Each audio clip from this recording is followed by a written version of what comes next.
also do believe that the House has passed the threshold for an impeachment inquiry into the conduct of President Biden.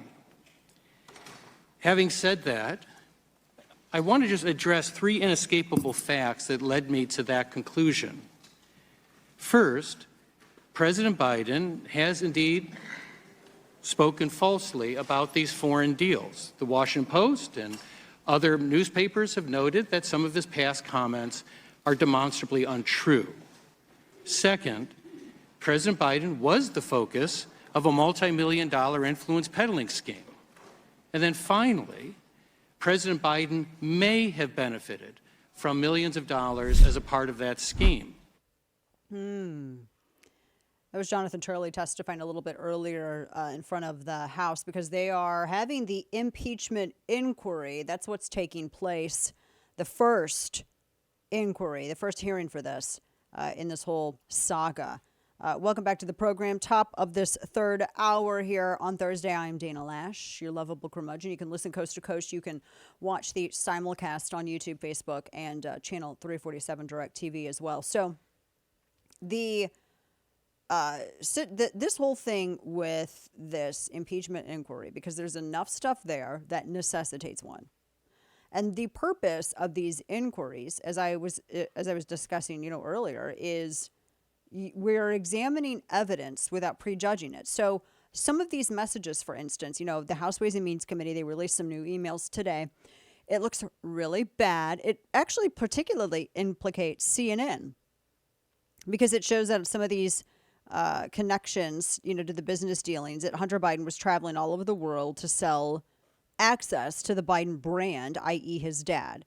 And he even said at one point, that his family's brand is his, quote, only asset. I mean, this is stuff that he said, this is my only asset, which is wild. But that's, he's recognizing this. The question, and I was listening to the chairman of the committee, Congressman Jason Smith, earlier on this, is whether or not he was selling access, or was he selling the illusion of access? And what they're arguing in the House is that it is, really, you're selling access, or the illusion, it's selling access. You're not selling the illusion of access. You are selling access. He argued when he was looking at the payments to the Biden family, et cetera, he's saying that there's clearly a pattern here, and that, he's profiteering off of this. Has his son out there doing this stuff. He's profiting off of it, shielding $20 million from foreign sources, et cetera, et cetera. Then there was this email. Let me pull this up. This is an email that was sent that showed the CNN was looking into the Hunter investigation all the way back in 2021, and that they had an email in which Hunter himself suggested his problems would go away when his dad became president. It was sent within the IRS. It says, Chief and Deputy Chief, I took a call from a CNN producer yesterday who gives me a heads up on things he is working on and allows me the opportunity to comment. He said he gave me the following tidbits. The producer has an email from Hunter saying he expected all of this stuff to go away when his dad becomes president. Doesn't give an exact date, but it looks, obviously it was prior to the election, because he was looking forward to his dad becoming president. I don't know that I don't know that CNN ever, do you ever recall, Kane, CNN ever reporting on having this? No. Interesting. Interesting. They haven't said anything about it. I find that incredibly interesting. This is just, it's bad. And again, this is what Audio Soundbite 27, Jamie Raskin, this is what Democrats are trying to say. They act like they keep saying that this is just a witch hunt. Well, what they did was a witch hunt. They didn't even have an inquiry. They went right the hell to impeachment. The process for this, you can't claim the party that skipped the inquiry process and impeached a president without any criminal charges or evidence. That's the witch hunt. Going through the inquiry process to determine whether there is evidence to substantiate any criminal charges and impeachment, That is the process. That's not a witch hunt.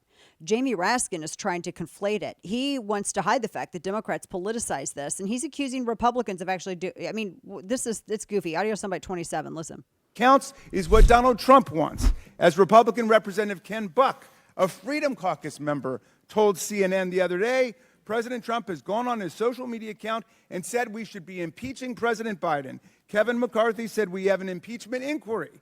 You draw the conclusion, directly or indirectly, this impeachment inquiry was a result of President Trump's pressure.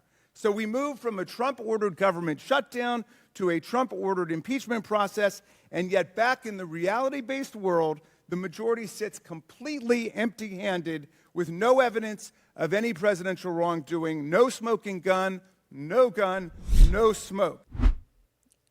That's the whole purpose of the inquiry. You utter moron. He knows this, though. Kane has this flashback audio because back in 2019, Raskin didn't even think that you needed a House vote to launch an impeachment inquiry. Listen to this. I was just going to say, there's no formal constitutional or statutory or even House rule for how an impeachment inquiry is to begin. And so it means different things to different people. A lot of people believe we've been in an impeachment inquiry ever since we started looking into potential high crimes and misdemeanors and the misconduct of the executive branch. Other people think an impeachment inquiry doesn't begin until you actually have articles of impeachment. I would say we are in an impeachment investigation.